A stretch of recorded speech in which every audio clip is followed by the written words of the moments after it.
Buenas, ahora prepárense para lo que viene, porque lo que viene no creo que estén preparados, así que hay que prepararse para lo que viene, porque lo que viene no creo que estén preparados.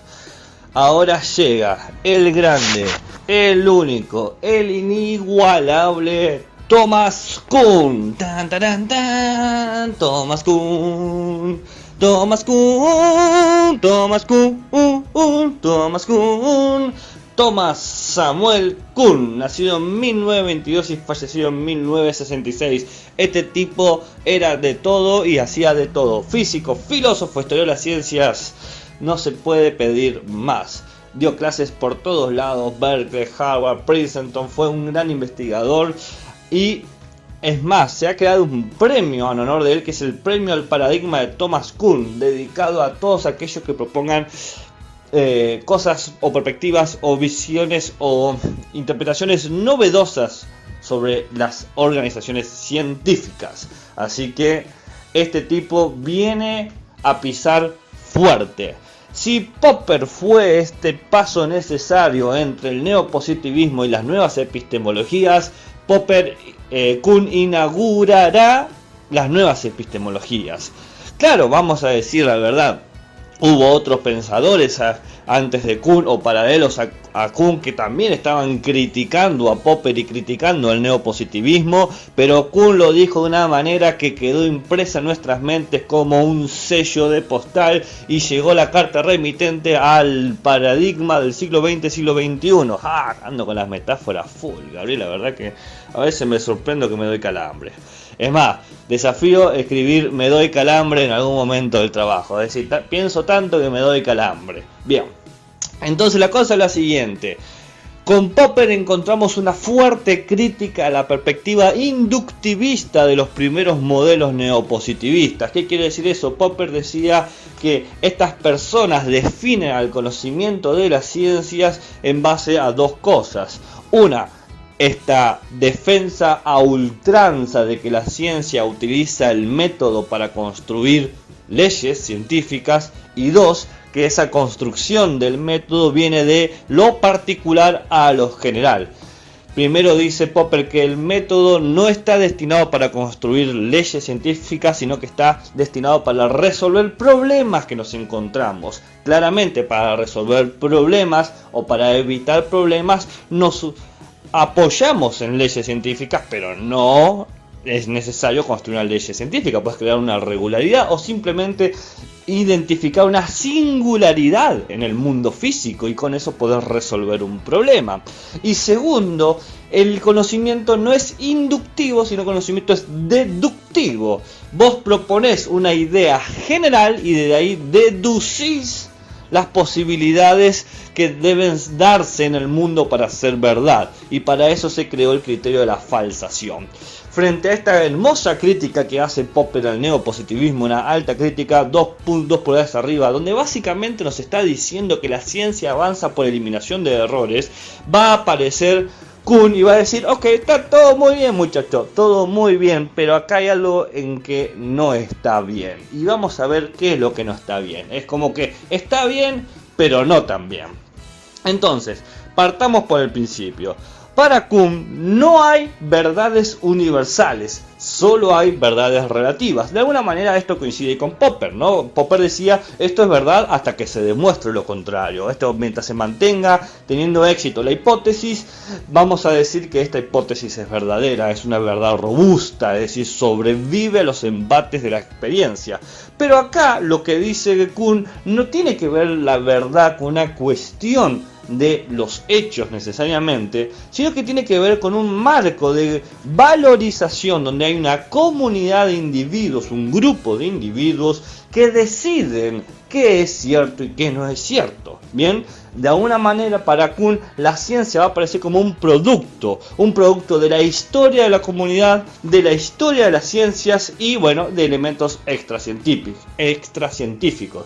Es decir, hay tres cosas. Primero, ¿quiénes pertenecen a la comunidad científica? Segundo, ¿cuál es la historia de la propia ciencia? Y tercero, ¿cómo influye los elementos que no son de la ciencia? Por ejemplo, la economía, la política, etc. Fíjense que esta es una visión de ciencia mucho más amplia. En los otros autores que hemos hemos visto, por ejemplo, Popper o los autores del neopositivismo, ¿no? Los propios del gallo positivista, no tenían en consideración la influencia del contexto sociocultural e histórico, la propia biografía de los individuos a la hora de producir conocimiento. Veamos un poquito más eso, en la imagen de la ciencia que tiene Kuhn.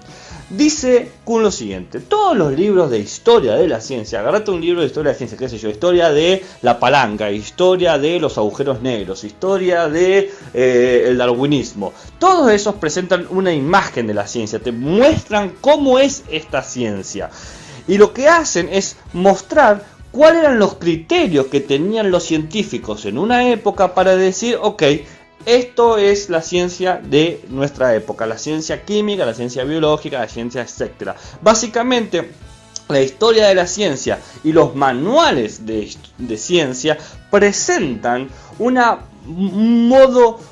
caricatura, un dibujo, una pintura de cómo se creía que era la ciencia, la gente que la hacía en su momento. Es decir, presenta como una visión de cómo debería ser la ciencia. Todas las personas, todos los individuos que participaron en ese momento, cuando escriben los manuales de ciencia, dicen, la ciencia tiene que ser así, así se hace ciencia. Indistinto, dice Kuhn, de que hagan eso realmente en la vida real. O sea, vos escribís un manual de cómo vivir, después vos podés vivir como se te cante. Bien, lo que dice Kuhn, lo que primero llama la atención es que los manuales de la ciencia escribían cosas de cómo debían trabajar, pero después uno ve en la historia de la ciencia cómo trabajan. Veamos un poquito más.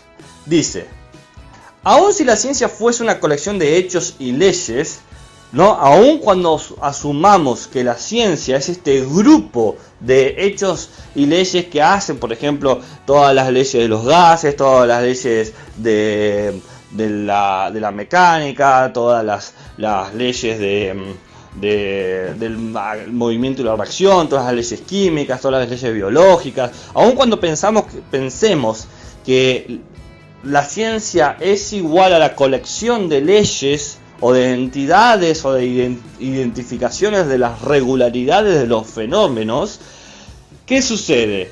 Alguien tuvo que hacer esa colección, la colección salió ¡pum!, así de la nada, vino de alguna manera, la colección apareció de alguna forma, esa colección la tuvo que hacer alguien. ¿Y quién hicieron? Oh sorpresa, los científicos.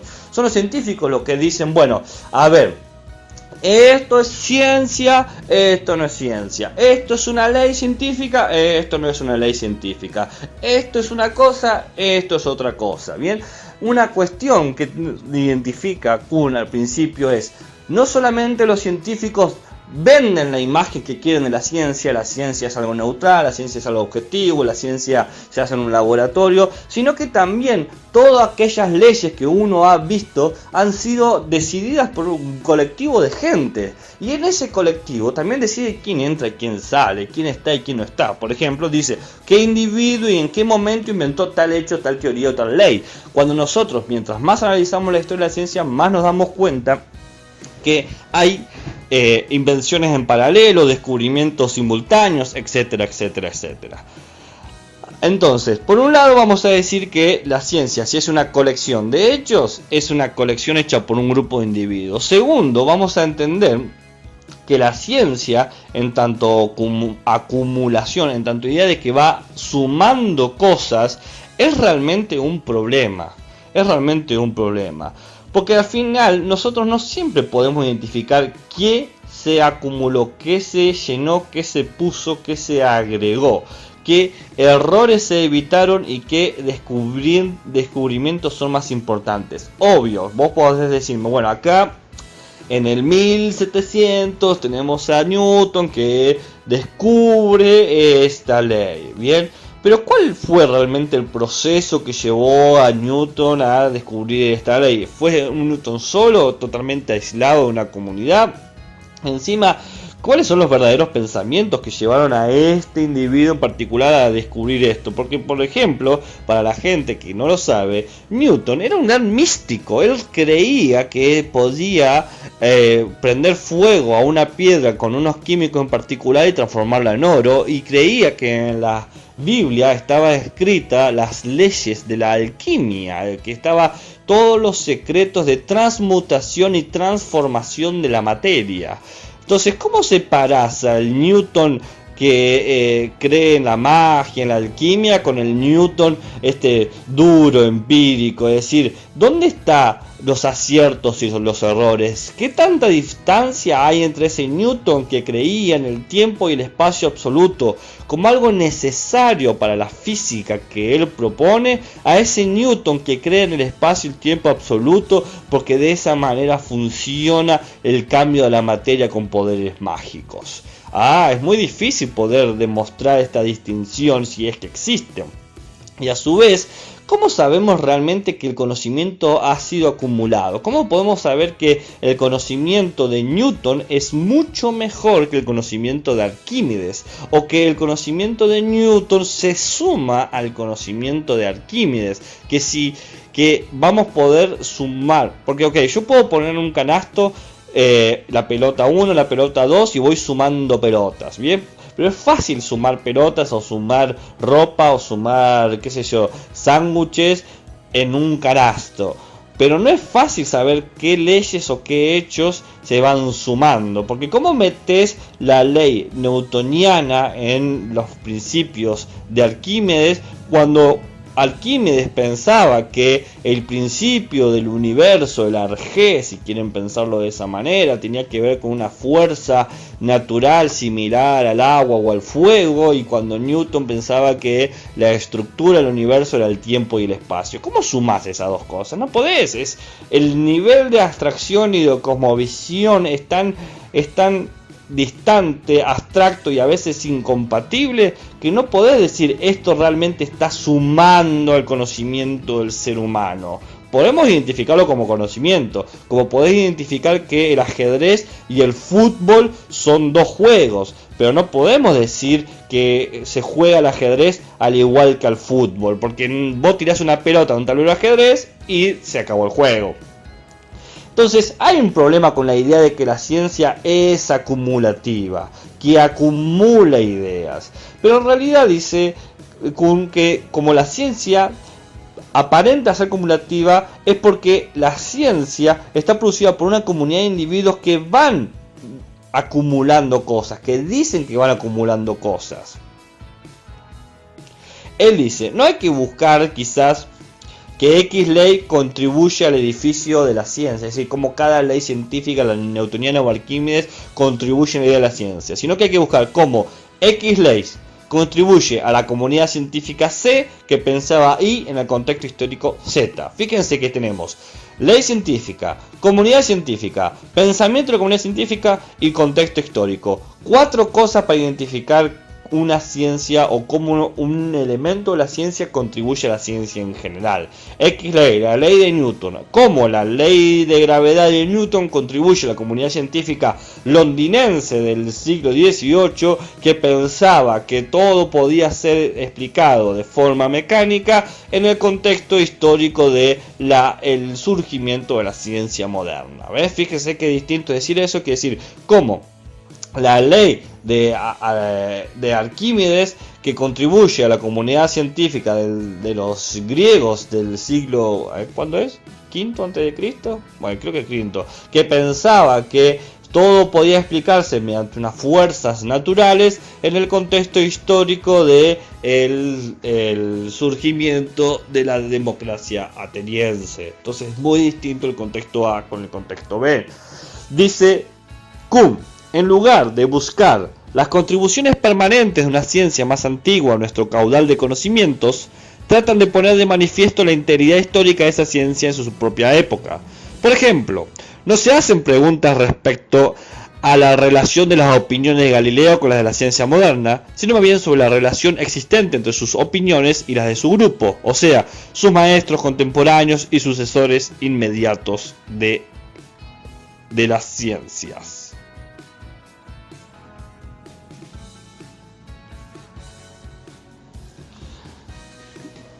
Entonces, para Kuhn aparece esta cuestión de que la ciencia no puede ser interpretada como una cuestión acumulativa de forma como de ladrillitos que se suman uno a otros. Si hay una valorización de acumulación, se debe que hay una comunidad científica que interpreta que hay esta acumulación.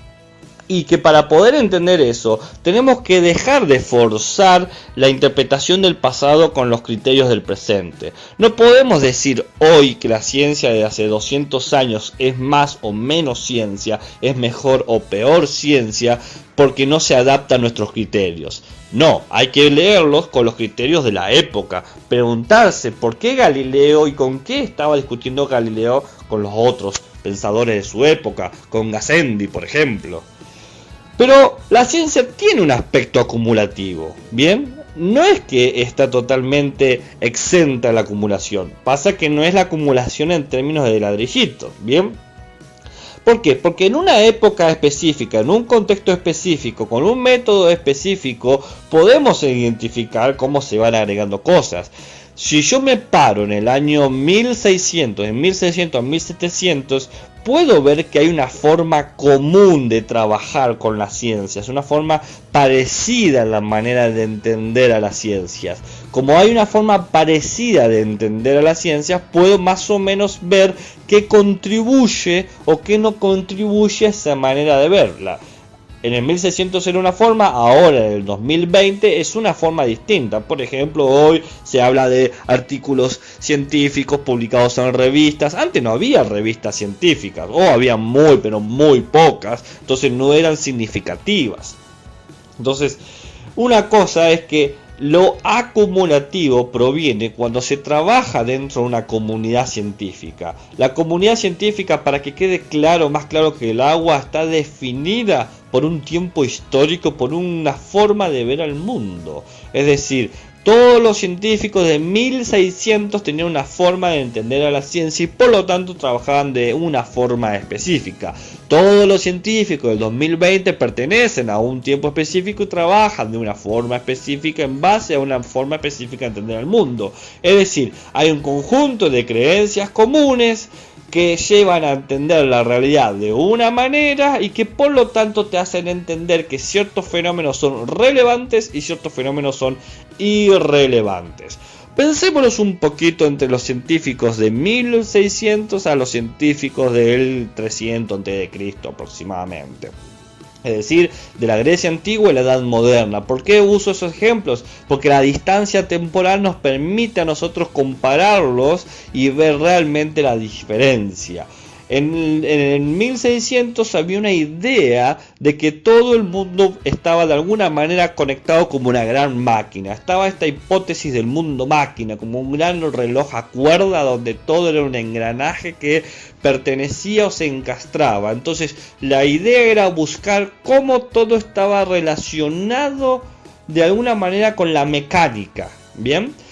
Pero en el 300 a.C. o 400 a.C., vos encontrás que hay otra idea. Se buscar cómo está todo conectado en base a una misma fuerza, una misma intención, una misma pulsión, si quieren decirlo así en términos freudianos, una misma fuente. Entonces se buscaban lo que eran los arjé, los principios, más para el 400, que encontrabas, por ejemplo, ideas de que el principio de todo era el agua, entonces se explicaba todo en términos acuáticos. El principio de todo era el fuego, entonces se explicaba todo mediante el fuego. El principio de todo era la tierra, el principio de todo era algo. Entonces fíjense, en uno buscaban cómo se comunicaba todo en términos mecánicos en el 1800, y por el 400 a.C. se buscaba una explicación mediante los arjeos, los principios del movimiento. Entonces distintas creencias de las comunidades científicas llevaban una interpretación distinta de qué era lo relevante y lo irrelevante.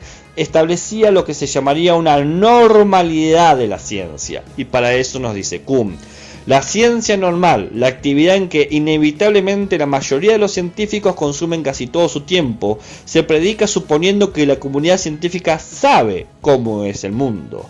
Gran parte del éxito de la empresa se debe a que la comunidad se encuentra dispuesta a defender esa suposición y, si es necesario, a un costo elevado. Lo que dice Kuhn es que hay un periodo en cómo trabajan los científicos en que es acumulativo y que es lo que se llama la ciencia normal. Cuando todos se ponen de acuerdo en cómo es el mundo, qué es lo relevante y qué se debe creer. Por ejemplo, en un periodo todos los científicos se habían puesto de acuerdo que el centro del universo era la Tierra y luchaban a capa y espada para defenderlo, al punto de prender fuego a la gente que no estaba de acuerdo con ese postulado. Luego cambió esa visión y se empezó a decir que el centro del universo es la Tierra. Y se empezó a luchar sobre eso y se trataba como ignorantes, ingenuos, aquellos que no defendían que el centro del universo era la Tierra. Y luego se descubrió que no hay centro del universo como tal, sino que depende del espectador, y tratamos como tontos a aquellos que dicen que la Tierra es plana o que es el centro del universo. Las comunidades científicas tienen un periodo que se llama ciencia normal, y en ese momento trabajan diciendo: esto es así, así es la visión del mundo, esto es lo correcto, este es el método. En esta perspectiva, en este momento donde están todos los científicos de acuerdo en cómo se hace ciencia, todos los progresos son acumulativos porque contribuyen a esta mirada. Todo lo que contribuye a esta mirada acumula. Pero también hay un periodo donde no hay acumulación. ¿Por qué? Porque todos estos periodos llevan a un momento de generar dilemas, problemas, enigmas, dudas, interrogantes. Por ejemplo, cuando se creía que la Tierra era el centro del universo, es decir, cuando hablábamos de la perspectiva geocentrista, había un verdadero problema, que era que los años tenían un gran desfasaje con el tiempo. Era muy difícil definir los días del año o los meses, porque siempre sobraban horas y días. Es más, hay un año en un periodo que no me acuerdo cuándo fue, que duró 500 días para tratar de acomodar la estructura del tiempo.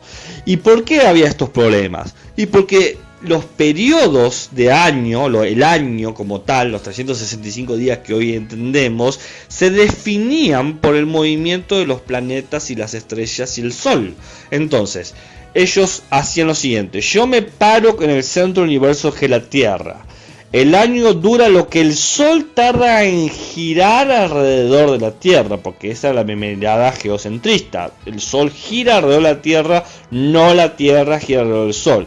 ¿Qué pasa? Los periodos de la traslación del Sol, son muy distintos del periodo de traslación de la Tierra. Por lo tanto, había momentos donde era muy difícil calcular cuánto duraba mes. Meses a veces duraban 45 días porque el Sol tardaba en girar. Era una cosa muy loca. Entonces había que definir cálculos.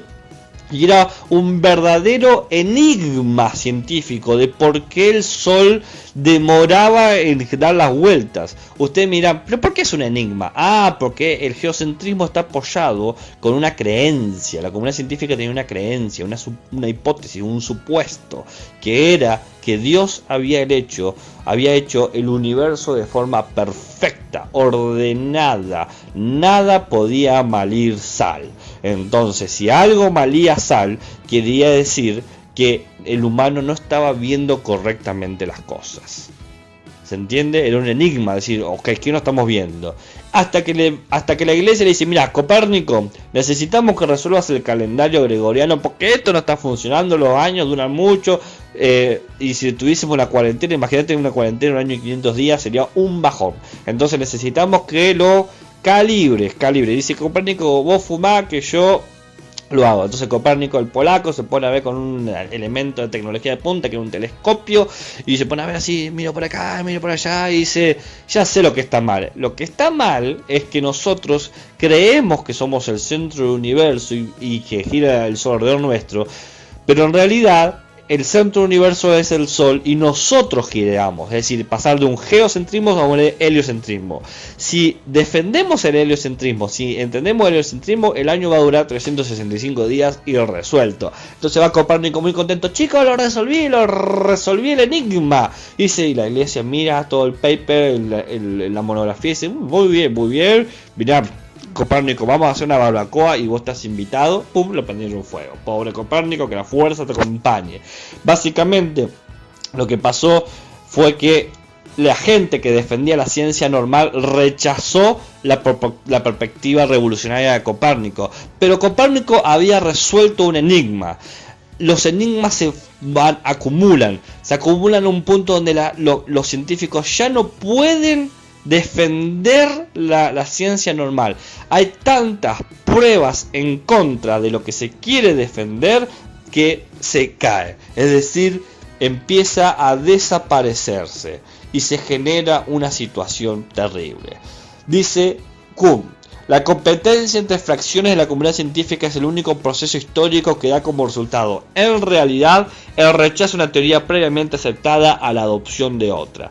Fíjense que lo que sucede es que cuando no se puede sostener más un modelo científico, se quiebra, se cae y se genera una lucha de interpretaciones. Cuando nace el modelo heliocentrista como un verdadero competidor, había otros modelos paralelos, otros modelos que buscaban resolver los problemas, pero fueron cayendo hasta que la comunidad científica aceptó el modelo de que la Tierra gira alrededor del Sol y no a la inversa.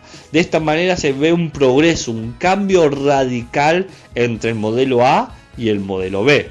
Y esto solo lo podemos interpretar si tenemos una perspectiva histórica. Dice Kuhn: ¿cómo es posible que la ciencia sea y no sea acumulativa? Bueno, en la medida en que la ciencia está definida por el trabajo que realiza, es decir, por la comunidad, en un contexto, es acumulativa. Claramente es acumulativa dentro de esta perspectiva, porque tenemos un conjunto de preguntas legítimas que nos estamos haciendo con ciertas técnicas para resolver ciertos problemas. Está abocado directamente a un contexto. En ese contexto, todo lo que hace en este método es acumulativo. Pero luego no se vuelve acumulativo cuando rompemos eso, cuando genera un quiebre. Ahora bien, para entender bien esta diferencia entre la ciencia normal y la ciencia revolucionaria, Kuhn propone un concepto que es el concepto de paradigma. El paradigma dice, son las realizaciones científicas universalmente reconocidas que proporcionan modelos de problemas y soluciones a una comunidad científica. Paradigma tiene que ver con una medida, como un modo. Dice que cada época, en cada lugar, todos los científicos pasan por un periodo de formación. Vos cuando haces la carrera de biólogo, de químico, de físico, de matemático, te formás aprendiendo cuáles son las características propias de la ciencia, a reconocer cuáles son las interacciones fundamentales, las leyes de física, las leyes químicas, las leyes matemáticas, aprendés cuáles son las preguntas vitales y aprendés a investigar o realizar estudios en base a esta ciencia. Todo eso te imbuye y te mete una manera de ver el mundo, un paradigma. El paradigma te dice cómo ver el mundo en términos científicos. Por lo tanto, define el trabajo del científico. El paradigma hace a la ciencia normal, establece cómo se trabaja, es el marco, es lo que te permite distinguir lo útil de lo inútil, lo válido de lo inválido, lo propio de lo impropio, lo científico de lo no científico. Te dice qué es lo que no es ciencia y te dice qué es ciencia. Todo lo que es ciencia está dentro del paradigma, todo lo que no es ciencia está fuera del paradigma. Por ejemplo, hoy en día el tarot, la tirada de cartas, la lectura de las estrellas, el horóscopo es, según el paradigma científico, no ciencia. Todo eso no está fundamentado por el paradigma científico del siglo XXI. Pero ¿qué pasa? Todo este tipo de trabajo científico que te establece un caminito, unos pasos a seguir, A, B, C, D, E, siempre genera anomalías, dudas, interrogantes. Dice Kuhn, a pesar de los esfuerzos repetidos, no responde a las esperanzas profesionales. ¿Qué quiere decir?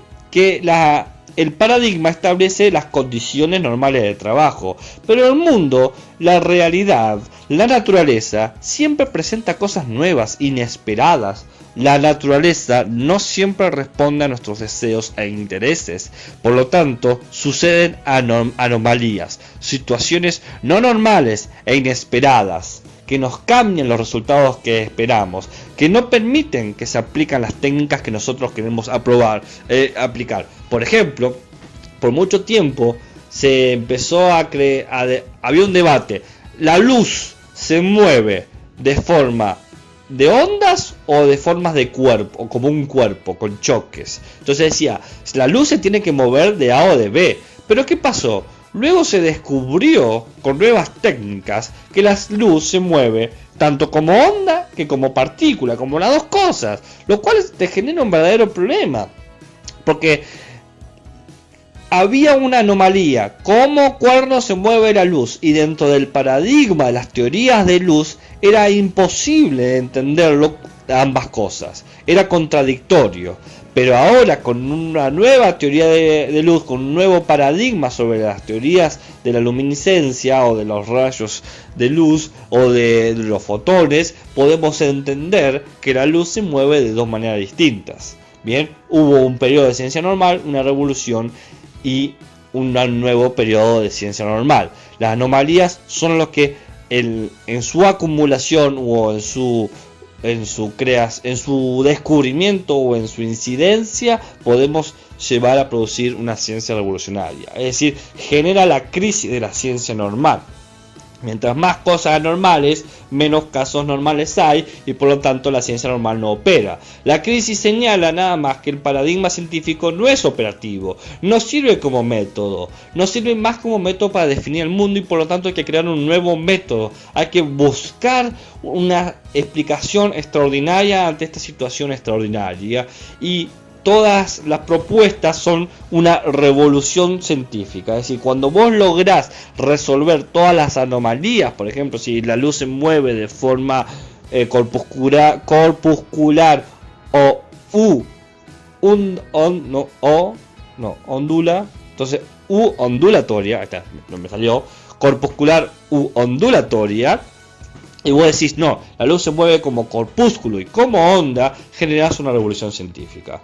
Dice Kuhn, las nuevas teorías implican un cambio en las reglas que regían la práctica anterior de la ciencia normal. Es decir, se crea un nuevo modelo científico, se ofrece una nueva interpretación. Pasamos de la ciencia griega del 400 a.C., donde vos buscabas una fuerza, un arjeo, un principio, a la ciencia del 1800, donde vos explicás todo en términos mecánicos, en términos, como dije, en términos de fuerzas que se conectan entre sí. Es decir, hay un cambio radical. En la nueva ciencia, las anomalías son parte del mundo, se disuelven, desaparecen. Esta es, para Kuhn, la estructura de las revoluciones científicas. Se parte de un paradigma vigente. Hay un paradigma que ya está funcionando. Todos aparecemos dentro de un paradigma. Este paradigma está establecido por una comunidad de científicos que establecen un método de trabajo que está dirigido a ver el mundo de cierta manera, y durante este periodo decimos que se acumula el conocimiento. Ahora bien, ningún paradigma es perfecto y ningún paradigma está exento de generar problemas o enigmas o dudas. Todos los paradigmas tienen dudas. Por ejemplo, un enigma en el paradigma del siglo XXI es ¿qué cuernos hay dentro de un agujero negro? Hay muchas hipótesis, pero ninguna está comprobada. Todos son enigmas. Un enigma no hay problema, dos enigmas no hay problema, tres enigmas no hay problema. Pero cuando se juntan tantos que parecería que se rompe la naturaleza, llegamos a la misma conclusión que antes. La naturaleza no se rompe, es que nosotros estamos entendiendo mal la cosa. Por lo tanto, se genera una crisis. Necesitamos un nuevo paradigma que explique la naturaleza, porque la naturaleza no está rota, nosotros no estamos entendiendo cómo está jugando eso. Entonces se da un periodo de competición. Vamos a ver muchas propuestas, no, porque esto es así, porque esto es así, porque esto es acullá. Entonces se genera un quiebre y todos buscan soluciones. Hasta que gana un sistema, gana una propuesta, gana una manera de ver el mundo. Y cuando gana eso, toda la comunidad lo acepta y se genera un nuevo paradigma. La nueva teoría implica un cambio en las reglas. La nueva teoría implica un cambio de las reglas. El efecto de esto es que se genera un concepto muy extraño y difícil a veces de entender, que es el de inconmensurabilidad. Lo mensurable es lo que se puede medir, lo inconmensurable es lo que no se puede medir, lo mensurable es lo que se puede comparar, lo inconmensurable es lo que no se puede comparar. Dice Kuhn, el paradigma que precede a un cambio de paradigma es tan diferente del que lo sigue que sus teorías no son comparables. Hay una imposibilidad de traducir las ideas de lo uno en las de otro y por lo tanto de compararlos entre sí. Las nuevas teorías no serían por tanto meras extensiones de la antigua, sino que conformarían visiones del mundo radicalmente diferentes. Fíjense lo que está diciendo Kuhn. Kuhn dice, si en 1800 entendían la ciencia dentro de un paradigma específico, el paradigma de la ciencia moderna que establecía que el tiempo y el espacio son absolutos, que la estructura del trabajo es esta, que solamente de esta forma se puede pensar, y ahora en el siglo XXI decimos que el tiempo y espacio son relativos, que todo tiene que ver con el punto de vista del observador. La manera de entender el mundo del siglo XXI es radicalmente distinta a la manera de entender el mundo en el siglo XVIII. No hay forma de compararlos, no hay punto de conexión, son rompecabezas distintos. No podemos decir que la ciencia del siglo XXI con la ciencia del siglo XVIII o siglo XVII, que es más corresponde más a la ciencia moderna, son mejores o peores, sino que cada uno es una visión del mundo, una cosmovisión del mundo. Por lo tanto, son inconmensurables. No podemos decir que uno es mejor que el otro. Distintos paradigmas, distintas formas de hacer ciencia. Entonces, repasemos para que quede claro porque sé que ha sido mucha información. La estructura de las revoluciones científicas de Kuhn va a resolver una cuestión que Popper no había visto. Popper no entendía que también los contextos sociales, las intenciones de los científicos y las comunidades de los científicos influyen para decir qué es verdadero y qué es falso. Y encima Popper creía que el científico va a aceptar de buena gana abandonar sus teorías. No, el científico pasa toda su vida luchando a favor de una teoría. No lo va a sacar fácilmente. Entonces Kuhn dice no. Entonces en base a eso, que esta crítica que estamos haciendo a Popper, vamos a entender que la ciencia funciona de otra manera. Primero, hay un paradigma. El paradigma son las reglas para hacer ciencia. Los métodos científicos. ¿Qué es un problema científico? ¿Cómo se soluciona un problema científico? Ese paradigma está definido por una comunidad científica y un grupo de individuos que se formaron, que estudiaron, fueron a la universidad y aprendieron a hacer ciencia de cierta manera y que su meta es resolver los problemas de la ciencia. Por ejemplo, la meta del paradigma de los científicos del paradigma de la ciencia del siglo XXI son, por ejemplo, resolver qué cuernos hay dentro de un agujero negro, resolver cómo funciona la fotosíntesis a nivel molecular, porque lo sabemos muy bien a un nivel extramolecular, pero a la hora de ver los átomos y todo eso, te lo encargo. Entender precisamente cómo se genera la variabilidad para la adaptación, por mutación, por esta mutación, de manera interna, de manera externa, entender cuál es el origen de la vida en términos de evolutivos, cómo funcionó el momento de expansión luego del Big Bang, es decir, identificar qué tiene la materia oscura. O sea, fíjese, esos son los enigmas que trabaja la comunidad científica para resolverlo, y en eso están ocupados hoy en día. Y todo este trabajo ocupado en toda esta rama de las ciencias se llama ciencia normal, porque todos están acumulando hechos, tantos papers, tantas teorías, tantas leyes, todos están contribuyendo a resolver el paradigma. Pero se van juntando anomalías, hay cosas que no estamos pudiendo explicar. La ciencia todo no lo puede explicar desde un paradigma. Hay comportamientos extraños de la naturaleza, hay violaciones a las leyes de la naturaleza que aún hoy son inexplicables.